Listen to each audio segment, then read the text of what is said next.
Talk about what should we talk about? We started on? Yeah, we definitely start. We always start like this. Okay, cool. Always off the cuff. Good. So I just want to introduce two of my favorite tattooers, Mike Rubendall and Henning Jørgensen. I was trying to get these guys on and nag them until they said yes. Thank you. We're happy to be here. That was easy. That was easy. Yeah. Come on, guys. Come on. Happy to do this. Yeah, for sure. Yeah, welcome. Mike, you're here in Denmark right now because eventually you and Henning are going to be going to the London convention. Correct. And yeah, man, it's good having you here. I met you, I guess, really well last time when I got tattooed, and that was a cool experience. But funny that you've been to Mike's shop and getting tattooed by O'Donnell. Yeah. All those years, and never met Mike. No, well, and then you meet him across. And it was funny when I met him and we got to know each other. I'm like, man, I wish I got to know him sooner because he's a great guy and good quality person. And I didn't get the opportunity to really get to know you back in New York, but I'm glad we finally made it happen here. Yeah, I was getting tattooed when you weren't at the shop. I guess the only days that you weren't in. But it's cool. Before the podcast, listen to you guys talk, and it's really funny watching you guys go at it with each other. Good dynamic. Yeah, we're like a married couple, right? Yeah. But how'd you guys end up meeting? Do you even remember? Do you want to tackle that one? No, you do that. I can start. You know what? I think it was at the National Tattoo Convention in Philadelphia, 1998. Okay, 97, yeah. So I saw you again, I think 98 or 99. Yep. And the reason why we hooked up was because being obsessed with tattoos, like Mike had, I think the first year we met, he had a Philip Lou sleeve. Yeah. Half Ledger, Mike Ledger and half Philip Lou. Correct. Spotted it, and back in the day, that was a great opportunity to see some insane work from guys you admired, so... But not to cut you off, it's a testament of your awareness. The guy spotted me from across the room and stopped what he was doing and came over. Who did your arm? And took photos, and we got chatting a little bit. But go on, I'm sorry. Yeah. And then that was it. That was like a 5-10 minute thing. I took my photos, like awesome, super cool, take it easy. And then the year after, I see him again across the room. And then I'm like, oh my God, he's got another arm. Like, yo, remember me, let me check it out. What do you got? Yeah. So and then I think that trip we kind of connected, even though you were still, of course, very intimidated because you were very young. And yeah, I think I was 19 or 20 at the time. Yeah. Wow. And I was working the convention. It was funny because that year I think I did my first 2 prints, still like color copies, but like... Weren't they flash sets? I don't think you ever had a single print for sale. You had flash. I turned it into a flash set later. Okay. But that year I only managed to do 2, so that was kind of like a little series of 2, but color copies kind of. You were tattooing Brett Schwint from Smiling Buddha at the time. Yeah, from Calgary. Yeah, and I kept coming around. And Mike was asking, can I come do a guest spot? Do you have guests? I'm like, sure, come on over, no problem. Back then, were you doing as many guests as you are now? No. Still pretty much in infancy. Yeah. Mm-hmm. And I remember, we talked about that afterwards. Mike, the guy I shared a booth with, agreed. That's right. And Mike's like, is he really serious? Do you think I can get over there and guest? And Eric had been here before, So. And Eric actually gave me the idea of speaking to Henning and saying, why don't you ask him? It doesn't hurt to ask, and he's open arms typically. So I'm like, you know what? Yeah. It's like asking a girl out on a date or something like that. You never know.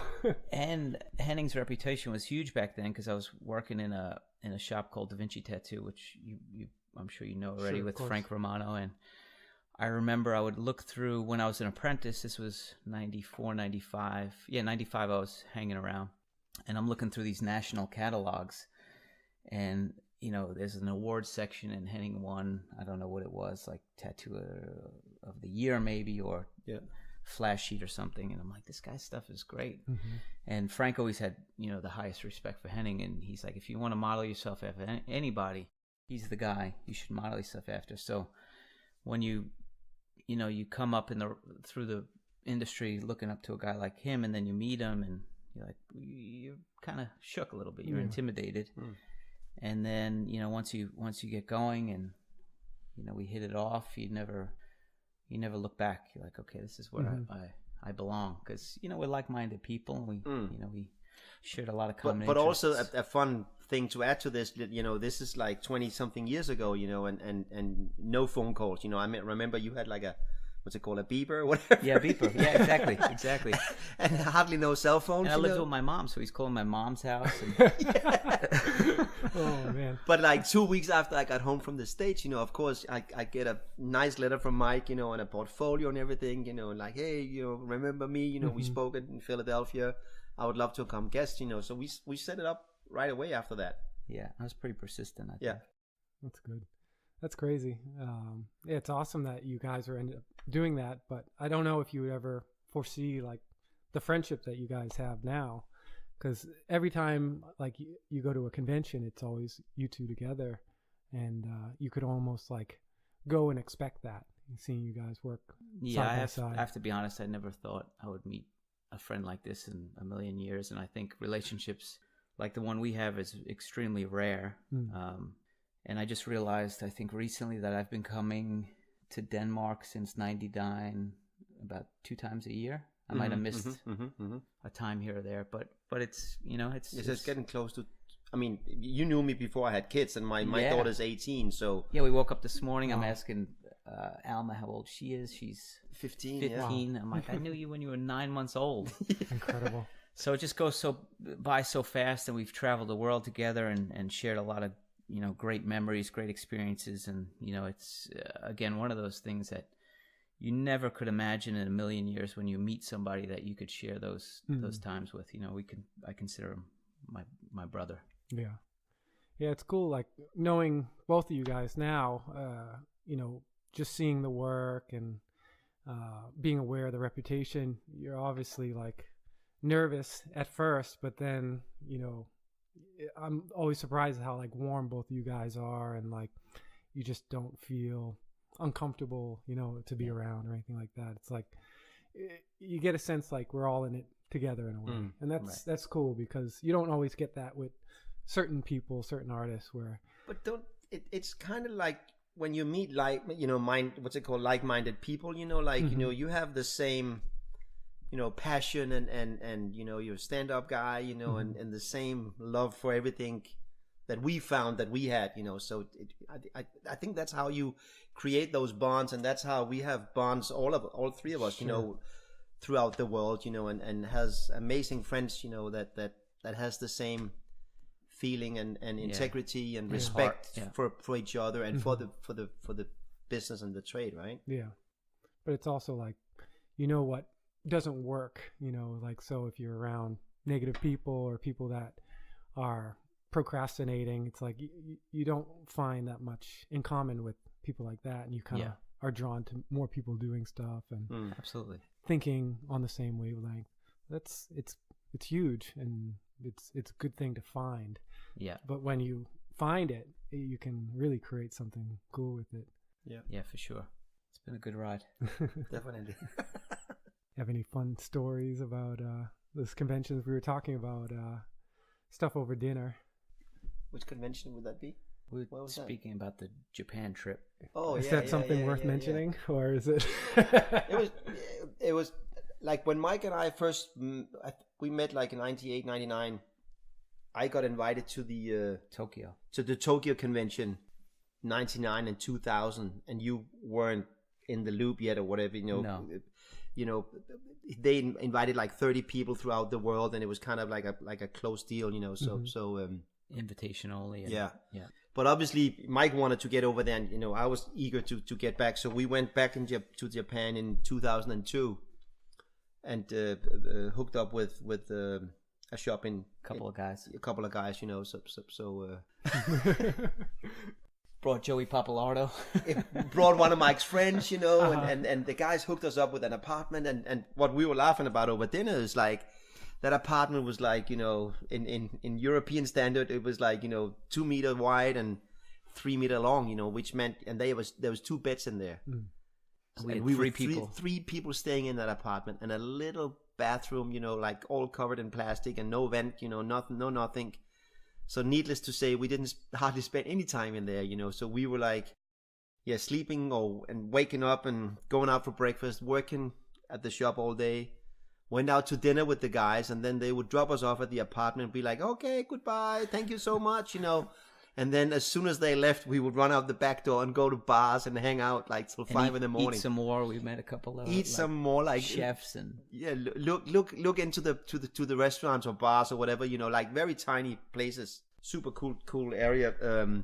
And like, oh, you speak any English? And like, oh yeah, I studied in Paris, or whatever, that was one of the guys. So we just had some amazing nights, and laughing so hard, getting drunk a few times. Do you remember that we were invited when we were at one of the New York City conventions at the Roseland? And back then I really took everything serious, especially from the Japanese culture. You know, it was like full on respect, and, I didn't want to be disrespectful or dishonor anybody. So I didn't know really how to act. I was just a young kid from New York and just trying to do the right thing. And we're sitting at dinner where they said, okay, we invite you. It was almost like an introduction. And we were with the family. And I'm like, wow, this is like real formal. So I got to be on my best behavior. And so they hand out drinks.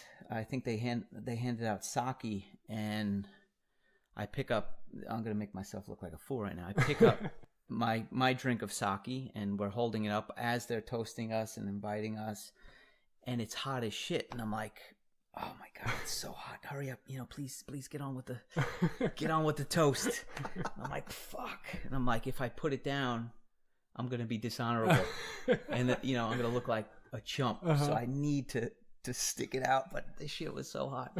So finally he's like, kanpai. And I'm like, put it down. And I'm like, yo, yours wasn't hot? He's like, what are you talking about? I'm like, my hand was burning. He's drinking cold sake. They gave me hot sake. And no one else, there was like one other guy with hot sake. He didn't lift it up. I'm like, what a dumbass. Torturing yourself here. So I'm thinking I'm going to be, dishonorable, but. That's so well, we had some fun. Like one of the nights in Japan, we went to like a rock and roll bar, with all those guys, the tattooers, and of course we're getting drunk, and like we're behind the DJ booth. And getting our shirts off, and Mike's a bit drunk, so he has the bartender take his shirt off, and he gets his shirt off as well. And like they start playing air guitar, and whenever the guy gets very serious, playing his guitar, Mike slaps him over the back. But they loved it. Then they would lift their hands up, and they wanted another smacking. Like, my goodness. So, we have a tendency, of course, to joke with each other. So the next morning, after that long, also that night there was like a very famous actor or whatever was at the rock and roll bar.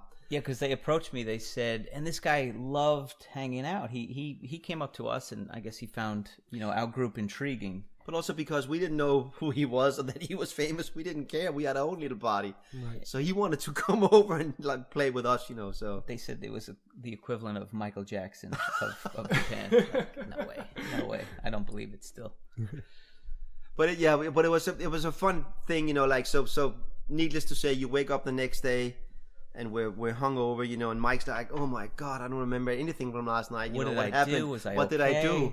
And of course, I think that was one of the first times I grabbed it right away and like, "Oh my God, the Japanese guys hates us." Like you were so embarrassing. You're like, the master of the tattooers. Like he totally, don't like you anymore. And Mike bummed out. Down all day till like 3:00 in the afternoon.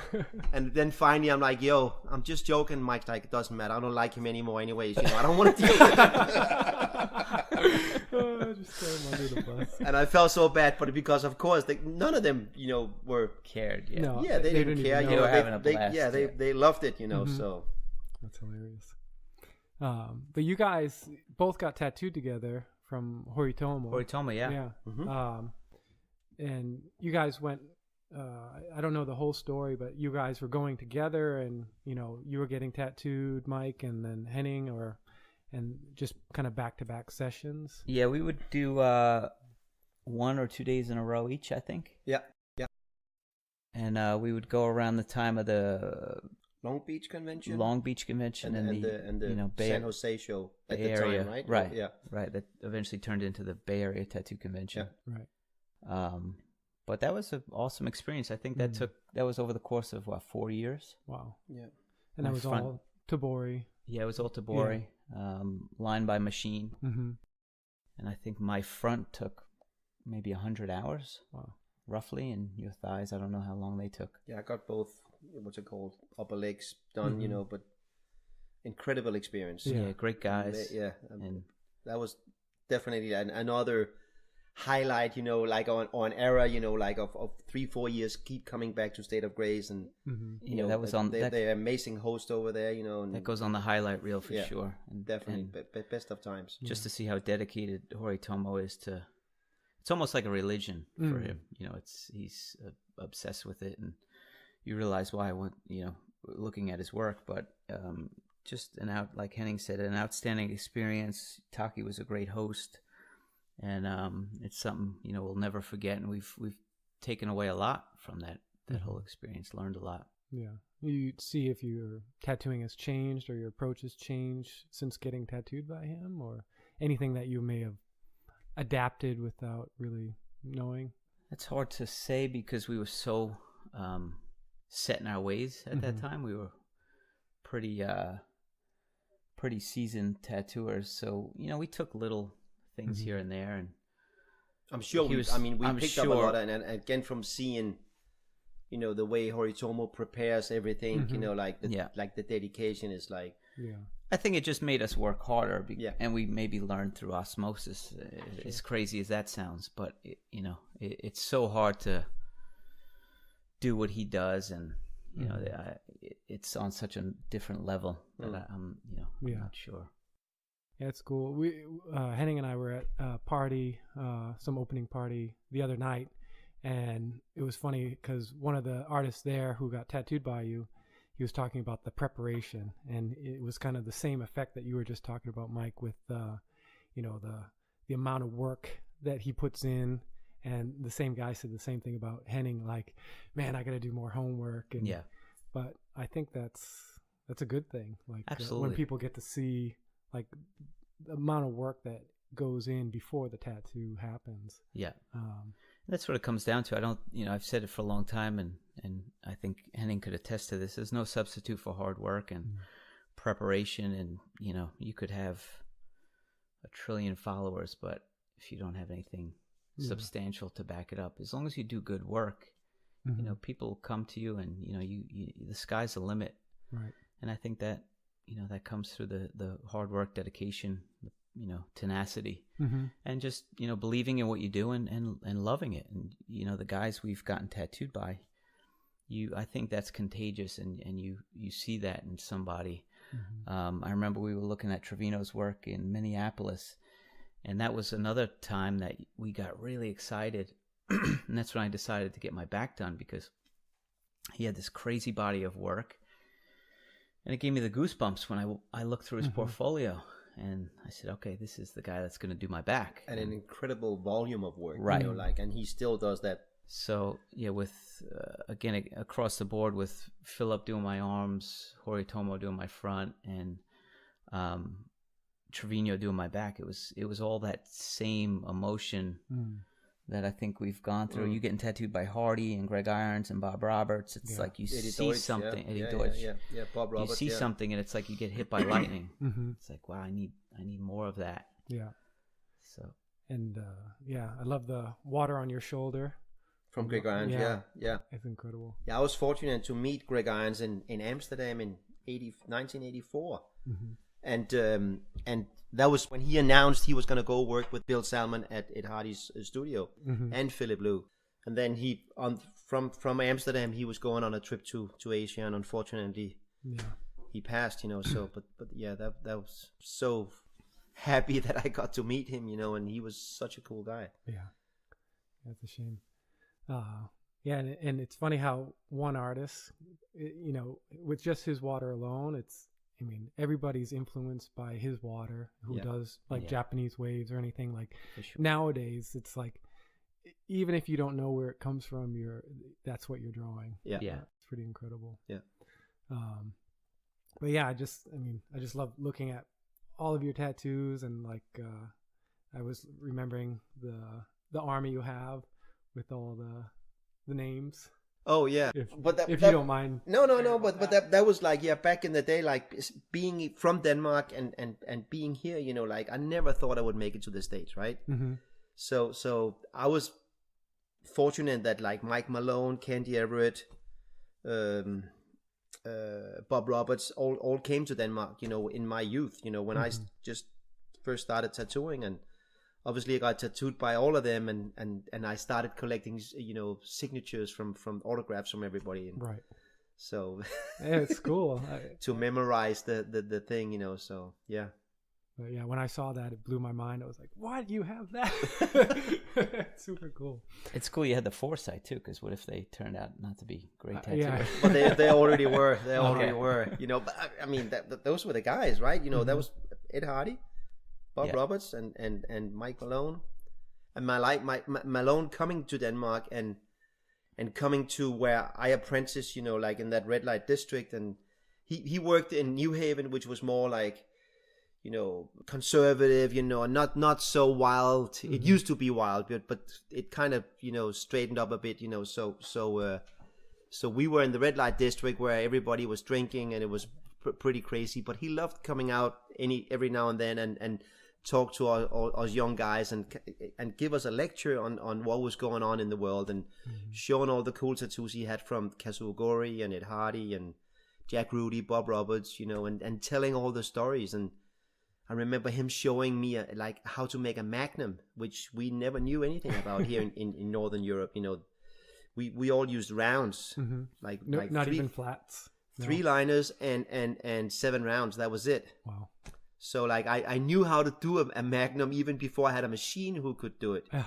So but yeah, I think he planted my seeds. You know, like. You know, I needed to go see Ed Hardy, and I needed to get tattooed by him, and which I ended up doing. Did you know Ed Hardy before Mike came? Yeah, from there was a book. There was an English guy, Chris Woblowski, who put out Skin Deep. Yep. Which was like, you know, incredible. You know, with the majority of Hardy's the work that was from Hardy, right? So yeah. Yeah, it's incredible. Yeah. And it's great. Like I watched some of the lectures from Hardy that he held at your shop, Mike, and that must be an incredible experience. You went to them as well, didn't you? No, I didn't go to any of the lectures. We've just had breakfast with Ed and you know, hung out, you know, in New York on other occasions. Yeah, one of the most. That was another one that would make the highlight reel. It's a memorable time, and just, you know, the way he speaks and the way he shares information and stories, and it's a great thing to watch. And, you know, even the breakfasts Henning and I have gone on to, and it's one of those things you think about, like, why am I here, and, you know, what do I have to contribute to this relationship or conversation? Like my whole life.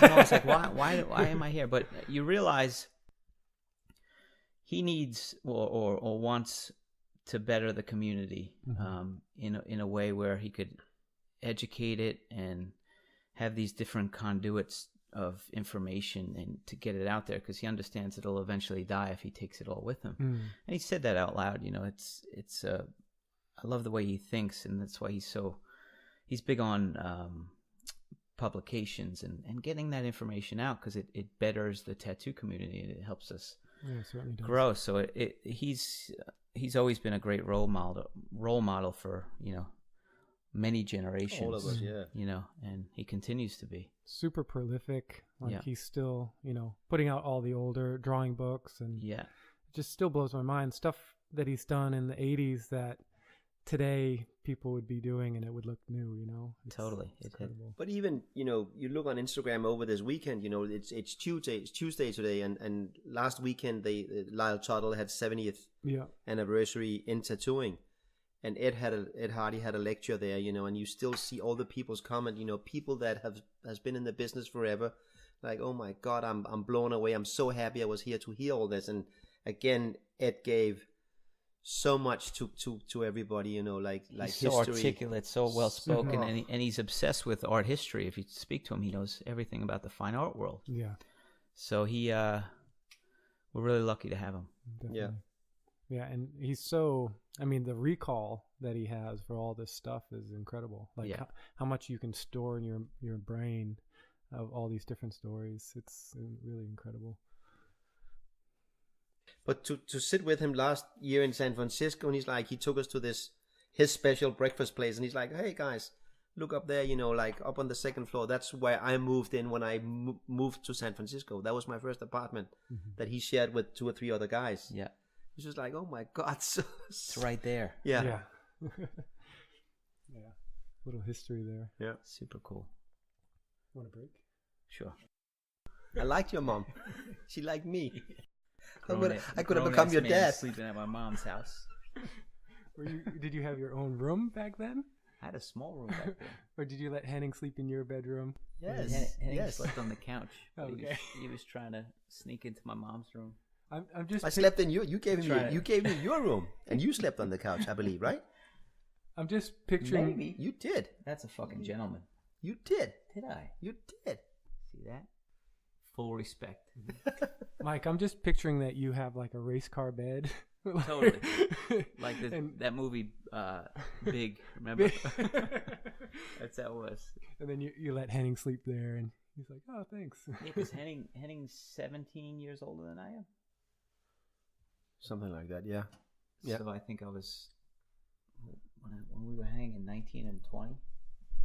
So you were a big boy coming over to Grandma Diane's house, trying to break her off something. My new girlfriend. This is what I'm talking about. Breaking balls. My mom loved Henning, or still loves Henning. But it's funny because when you opened up Kings Avenue, I came over with Ida, who's now 18, and at the time, I think she was like 3 or 4. Brought her over, and she's been there a couple of times when I've been there with my wife as well. And still to this day, you know, she remembers, you know, Ma Diane's, you know, what's it called, meatballs and spaghetti, you know, like it's like, yeah, I remember that, and you don't remember that much when you're a kid, as a 3-4-year-old, you know, but she definitely remembers that, you know, so. Something about Grandma Diane, man. Definitely. She's a treat. Impact on people. Yeah. And Henning, you've had the shop for 35 years. We just passed the 35th anniversary. Yep. But for the 30th, you guys had a huge blowout party. We did. I started throwing parties like at 15th anniversary. I think we had at the shop. 20th was the biggest one. We had like between 800 and 900 people at like a concert place up the road. And then the 25th was at the Tolkammer, you know, custom house down by the harbor with 500 people. And then we did it again at 30th anniversary, where a lot of, you know, my close friends and colleagues from all over the world showed up, you know, and everybody was staying at Madame Sprunk, the hotel in town. And we had a party for like I think Thursday, Friday, Saturday. It was wild. It was the week before the London show. So Paul Jeffries came, who's been a big mentor to me. You know, that's where I learned a lot and went and guested back when I was younger. So and Mick was there, Mickey Violetto was there, Luke Atkinson, Mike was of course there, but so many different people, all good friends. Yeah, it's good. I love the book that you put out with all the artists that, you know, did guest spots in the past and donated to that. We have some of Mike's work in the lunchroom. Yeah. The idea was to invite everybody that did one tattoo at Royal Tattoo, you know, to be part of the book and you know, do a painting, and the criteria was to put a crown in the painting, and everybody came up with amazing artwork and paintings which we turned into a book, and Miki Vialetto offered to do the book together with all the artwork that I've been doing, till that day. So, but it takes it out of you having those parties, I gotta tell you. I remember asking you, "You gonna have a 35th anniversary?" And you were like, I was like, okay, that just answered it for me. Yeah, he put a lot of time and effort into my wife says no. So we'll save up for the 40th, and then throw an even bigger party. Mm-hmm. Yeah, maybe a little, tattoo get together, like a little convention, like it was back in the day. Or some of the guys are talking about that, like throwing a little thing and inviting, our closest, our good friends, to come work, which I'm sure would be a blast. That'd be nice. Yeah, for sure. And Mike, your shop's been open 10 years now, is that right? 13 years. 13. We opened up Kings Avenue in Massapequa in 2005, and then New York City in 2011. Mm-hmm. So wow, it's going fast. It's super fast, because I remember when you guys opened, but I don't remember the time that passed during all that. Yeah, I did it. In the crazy part was I was 27 years old. I opened up in Massapequa, my hometown where I grew up, and luckily I was just dumb and naive, because I had this vision that I was going to open up this shop in Massapequa, not even New York City, and hire really good people and hopefully make it one of the most influential tattoo shops in the world, or important at that,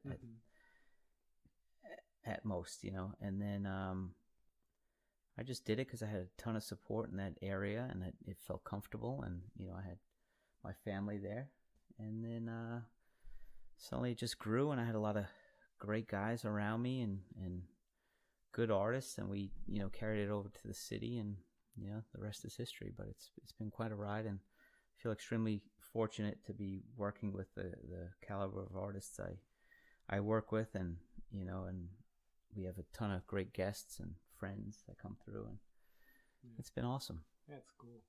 It's like it seems like you guys have a lot of parallels in a sense of like the types of artists that come through both shops, and I wonder if you guys share hints to each other, like, oh, this works for me, this doesn't work. And I think we used to do it, back in the day, but not anymore. It's just kind of so in sync. We're ingrown. We're like a married couple. So we learned stuff, but we both started when we were 17, and I think you have to have a sense of fearlessness, because back then, it's when I grew up in the tattoo world in the 90s, and it was rough and tumble, and even more so in what 70s, late 70s. Late 70s, yeah. So, anybody in their right mind wouldn't pursue a career like this, but there was something about it that obsession, I don't think we saw the fear or danger in it, that was like, and not even a factor, it was just so obsessed of being in this environment, and community. I was 17 when I started as well, and I think you're 2 years older than me, maybe. Okay. But it's definitely cool to look back and the progression of how you're like starting something, and I was talking with somebody, I forget who it was, but like I was looking for that danger at the same time. Yeah. So tattooing was like awesome in a sense, where it's like it gave you that danger and a possibility to, maybe make a little bit of money and some tattoos. But now it's stuff that I would totally avoid nowadays. And it was different, as a kid you want to be different, I think. And that was attractive for me. But I look at it now, I have a daughter 18 years old. I was tattooing when I was her age. Yeah. And I remember telling my parents, like I was already deep in it before I told them. And I had obviously a bunch of tattoos, and I was like going for full sleeves at 18. And it's just like if she came and said, I guess today it wouldn't matter, but something as dangerous or whatever as it was at the time. It's not even. I think I told the story recently on that.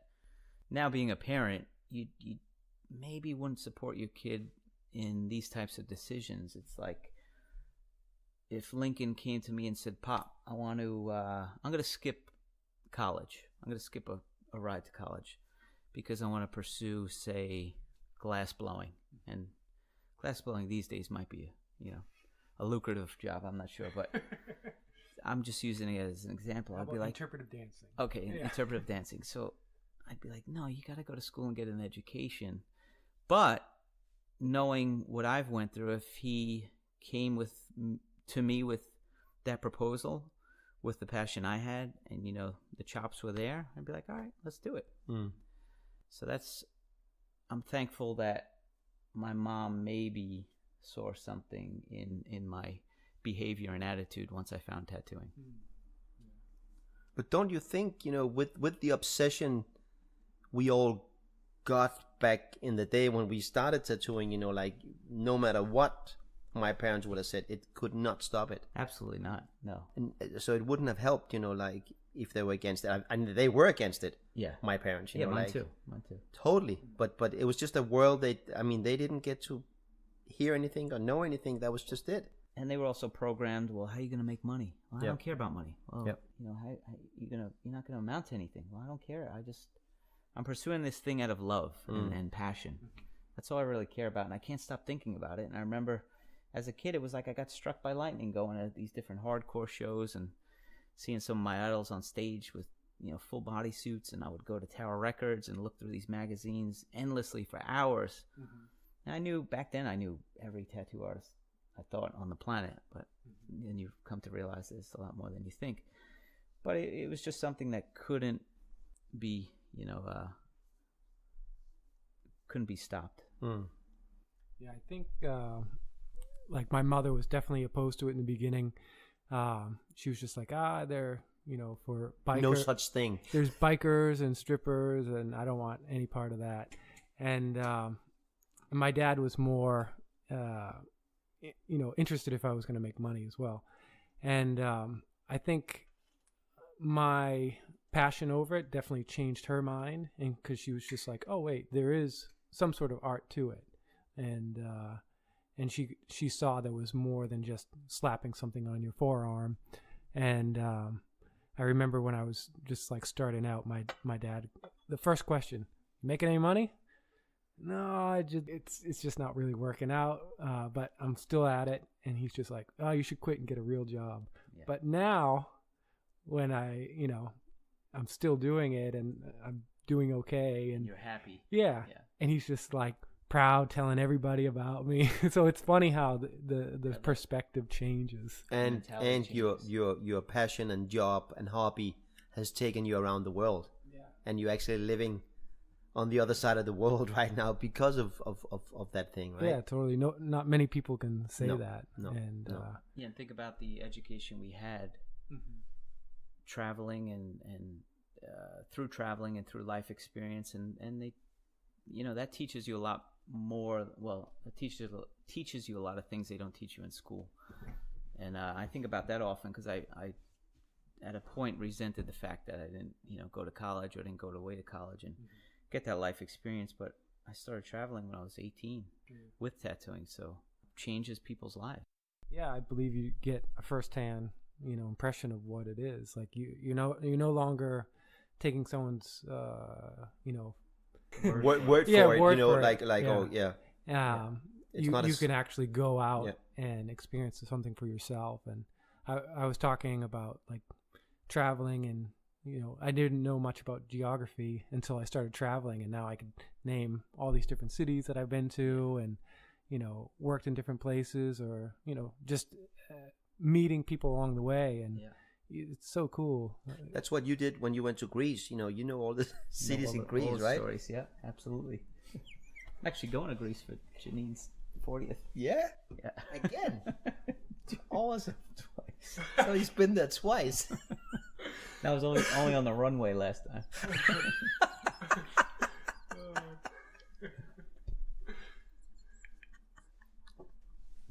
Fucking asshole. Cut it all out. Yeah, cut that out. It's back in the day. I'll tell him later on.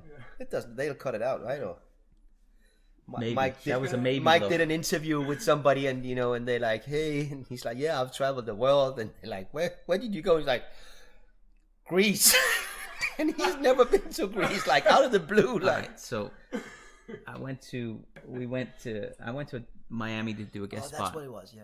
So they're like, okay, so the first question we're going to ask is, we know you traveled the world. Name some of the places you've been. I'm like, no problem. So I sit there, and they have like microphones and boom lighting. The shop's quiet. There's like 20 people in there, and they're like, so let me ask you, we know you traveled the world. Where have you been? Give us some of the names of the places you've been at. And I'm like, Japan. Can you repeat the question? And then I'm in my head, I'm thinking, oh my God, there's so much time that's gone by. Just fucking say anything. So I'm like, Greece? I've never been to Greece in my life. So that was my first experience. That was amazing. Crashed and burned. And then the second they shut everything down, I'm like, that was fucking terrible. And I started trying. I should have said that. I'm like, it's too late. Yeah. It's done. So I learned from that experience. I got better at it, but it's hard. Yeah. You worried too much. Yeah, exactly. Just like this podcast, you're just gonna be like, whatever. Just want to make it right, as good as it could be. Uh-huh. But I speaking about shows. So the Vice documentaries I enjoy a lot. I think they're like an honest representation of tattooing. But the other show that was kind of like more amusing was the Tattoo War show. Right. That I watched not too long ago. I didn't even realize Henning was in it. Do you even know you're in that? In which one? Tattoo War? The Tattoo War. Oh, the one because with they filmed at Kings Avenue. Yeah. Yeah. And Tim Hendricks was in it. Tim and I get interviewed at the local deli, and that true. was I think the first time I was on TV, and it was so nerve-wracking because they were in the shop for like 5 days. Days, yeah. Yeah, that wasn't me.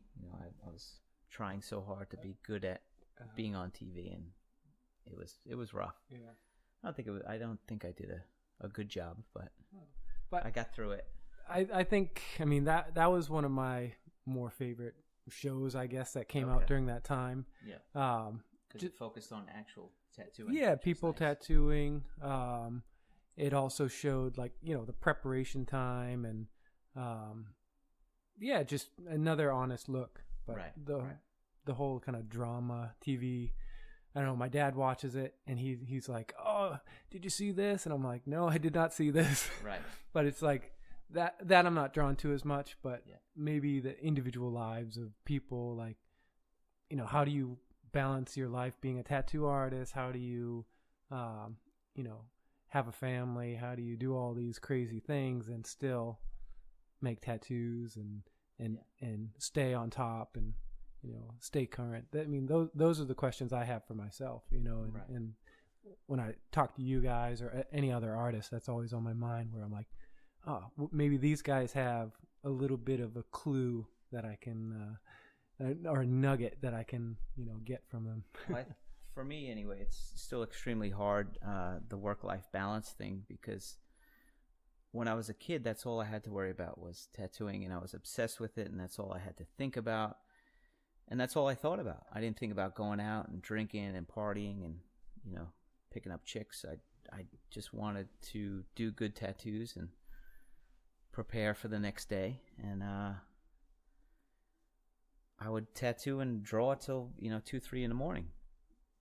But now fast forward to my new life, where I have a business and I have kids, and it's been a bit different, because you have to learn how to take that energy that you've always put into one thing, and I've dedicated my whole life to tattooing, and now you have to share that energy with other things, with business and family, which I love equally, but it's really difficult. And when you're with with your kids, you're thinking about the shop, and then when you're with at the shop, when you're at the shop, you're thinking about, well, I should be with the kids, sharing time with them, and it's really tricky. I've gotten better at it, but I can't lie, it's been a struggle, and I'm still trying to work it out. I think Henning's got it kind of dialed in, but I'll pass the mic.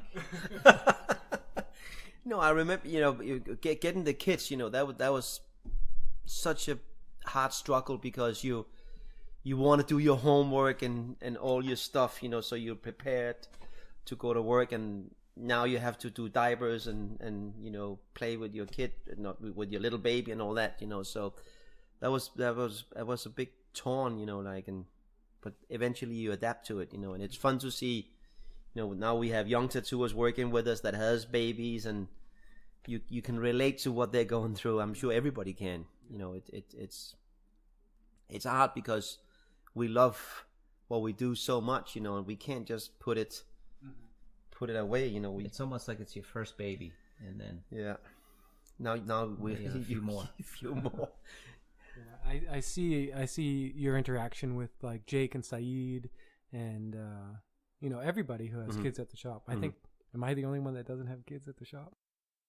Yeah, you are. Yeah. But I do see you sharing your advice with them, like, oh yeah, when my kids were this age. Yeah, just to try and not make it easier, but like to give you 5 cents and tell them, listen, there's nothing, what's it called, abnormal with what's happening right now. Mine did the same thing, and they're looking for this or they're doing that, or it's part of the whole thing, when you're 3 or 4 or 5 year old wants to, decide what's going on in the family, you have to stand up.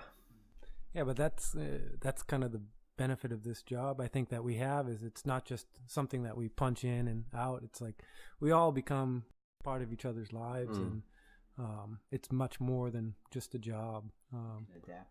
Yeah, that's super cool.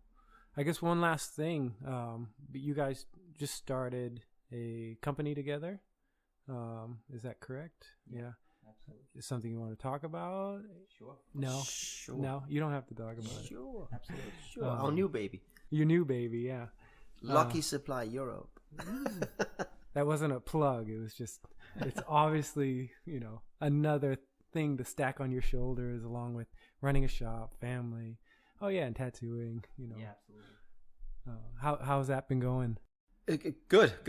I was about to say, I don't know how it started, but I know we've been talking about it for like 5-6 years, like we kept making plans and talking about different stuff, making power supplies and making all kinds of different stuff for the business, to try and improve things and bring something new to the table, and again, fast forward, we've known Jimmy from Lucky Supply for decades, I would say, but not that close, but we kind of got the right connection through Pierre, who has Lucky Supply Canada. Yep. And he actually got offered to do Lucky Supply in Canada, and funny enough approached both Mike and I at separate times and asked us for advice, if we would do it. And I think we both said, like, listen, if I got the opportunity, well, we both said it, we would do it. So, and suddenly, I guess 3 years later, we did it. So, but it took a lot of time, or a long time, to get it on its feet, like this. I don't think you realize how much time it takes to organize everything and get it ready so you have a website and everything is up and rolling and getting all your supplies in, Takes a ton of attention. Yeah. And it took some time to get to know Jimmy and his system and make sure, we aligned properly, because at the end of the day, we want to get into, business with the right people, and his integrity was. I was about to say, his integrity is great guy to know. Bigger than anybody's. Like, he doesn't compromise with anything. Which I'm sure people are aware already know. So yeah. So it's been fun. Challenging. challenging, a lot of fun, hard work. But again, I mean, with that, you know, like and I guess it's the same as when you do tattoos.